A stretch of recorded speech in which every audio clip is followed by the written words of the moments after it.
Hello guys, स्वागत है आपका अपने स्टडी चैनल NCERT अड्डा 2.0 में। बच्चों, सबसे पहले तो मैं माफ़ी मांगना चाहूँगा, कल की वीडियो कंप्लीट हो नहीं पाई थी। थोड़ा स्वास्थ्य इसमें गड़बड़ चल रही है, जिसकी वजह से वीडियो अधूरी छोड़कर चले गए थे, है ना।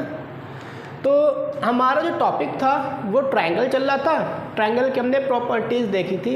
एक प्रॉपर्टी देखी थी जिसमें हमने ये देखा था पहली प्रॉपर्टी में कि किसी भी ट्रायंगल के इंटरनल और सम ऑफ ऑल इंटरनल एंगल, किसी भी ट्रायंगल के सभी आंतरिक कोणों का योग 180 अंश होता है। हमने ये देखा था, प्रूफ भी किया था। इसके बाद दूसरी हमने प्रॉपर्टी पढ़ी कि किसी भी ट्रायंगल के बाह्य कोण का मान उसके आंतरिक अभिमुख कोण के योग के बराबर होता है। मतलब इंग्लिश में कि किसी भी ट्रायंगल के एक्सटर्नल एंगल का मान उसके इंटरनल अपोजिट एंगल के सम के इक्वल होता है। हमने कल सेकंड प्रॉपर्टी ये पढ़ी थी। सेकंड प्रॉपर्टी हमने पढ़ी थी, यहाँ पे प्रॉपर्टी सेकंड अगर लिखे,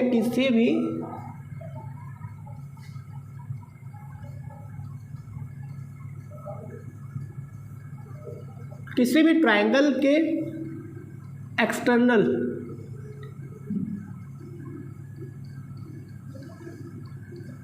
बाह्य कोण का मान, किसी भी ट्रायंगल के एक्सटर्नल बाह्य कोण का मान उसके आंतरिक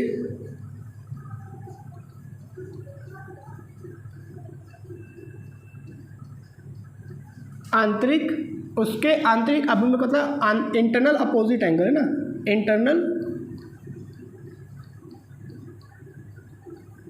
अपोजिट एंगल उसके आंतरिक अभिमुख कोण के योग पूरा होता है ना, अभिमुख कोण के योग के बराबर होता है, योग के बराबर होता है। The sum of external angle of a triangle is equals to its opposite internal angle, sum of opposite internal angle, है ना। कि किसी भी ट्रायंगल के, ये माना सपोज क्या मेरा एक ट्रायंगल है, आज हम इसका प्रूफ भी देखेंगे। कल हमने इसका प्रूफ पढ़ नहीं पाया था, थोड़ा स्वास्थ्य गड़बड़ होने की वजह से। A, B, C और ये D हमारे एंगल थे। इसको हमने माना था लेट एंगल 1, एंगल 2, एंगल 3 और ये एंगल 4 था हमारा, ठीक है। तो ये जो एक्सटर्नल एंगल, ये त्रिभुज की जो बाहर कोण बन रही है, ये 1 2 3 1 2 3, ये आपके इंटरनल एंगल कहलाएंगे, है ना। ये दो क्या कहलाएंगे आपके इंटरनल एंगल। आपका ये जो बना हुआ है यहाँ पे एक्सटर्नल एंगल, मतलब एंगल 4 जो है त्रिभुज के बाहर बन रहा है ना, त्रिभुज आपका ये है।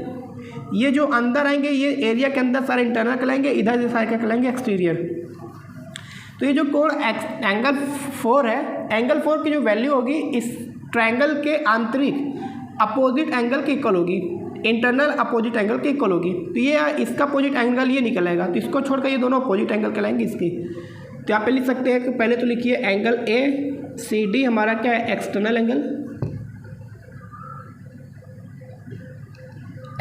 एंगल है, और इसकी जो वैल्यू होगी एंगल 4 की जो वैल्यू होगी वो होगी एंगल 1 प्लस एंगल 2 के इक्वल होगी। और ये हमें प्रूफ करना है, तो आइए प्रूफ करते हैं। तो बच्चों, सबसे पहले हमने पढ़ा था कि हम जानते हैं कि किसी भी ट्रायंगल के सभी इंटरनल एंगल का सम कितना होता है, 180 डिग्री होता है। तो मैं क्या ऐसा कह सकते हैं, angle 1 plus angle 2 plus angle 3 is equal to 180 degree, ऐसा कह सकते हैं। ऑब्वियसली कह सकते हैं। क्यों? क्योंकि सर आपने बताया था किसी भी त्रिभुज के आंतरिक कोणों का योग 180 अंश होता है, आंतरिक कोणों का योग 180 अंश होता है, ठीक है। और अगर ध्यान से देखें यहाँ पर, तो एंगल 3 और एंगल 4 अगर हम इन दोनों को मिला देंगे तो ये आपका एक स्ट्रेट एंगल बन रहा है कि स्ट्रेट एंगल। ध्यान से देखो, ये आपके स्ट्रेट एंगल 180 अंश का बना, मतलब angle 3 plus angle 4, angle 3 plus angle 4 is equal to 180 degree हो रहा है। इन दोनों को अगर हम कंपेयर कर देंगे तो कैसा लिखेंगे, इसको इक्वेशन 1 इक्वेशन 2, इन दोनों को इक्वल के प्रूव कर दो, इक्वल लगा दे। 1 एंगल 2 प्लस एंगल 3 प्लस इसका 180 डिग्री ले लो बराबर एंगल 3 प्लस एंगल 4 इसका 180 डिग्री, ऐसा हमने ले लिया। अब ये 180 से 180 कट जाएगा, एंगल 3 से ये एंगल 3 कटेगा, बचेगा क्या angle 1 plus angle 2 equals to इधर एंगल 4 बचा। अब यही हमें क्या करना था, प्रूफ करना था, चेक कर लो, है ना। तो यहाँ पे प्रूफ निकल के आ रहा है कि किसी भी ट्रायंगल के एक्सटर्नल एंगल का मान उसके आंतरिक अवमिक कोणों के योग के बराबर होता है। आई बात समझ में। अब हम आते हैं अपनी अगली प्रॉपर्टी की तरफ, प्रॉपर्टी नंबर 3 की तरफ। तो इसको कॉपी करें, फिर आते हैं अपनी अगली प्रॉपर्टी की तरफ।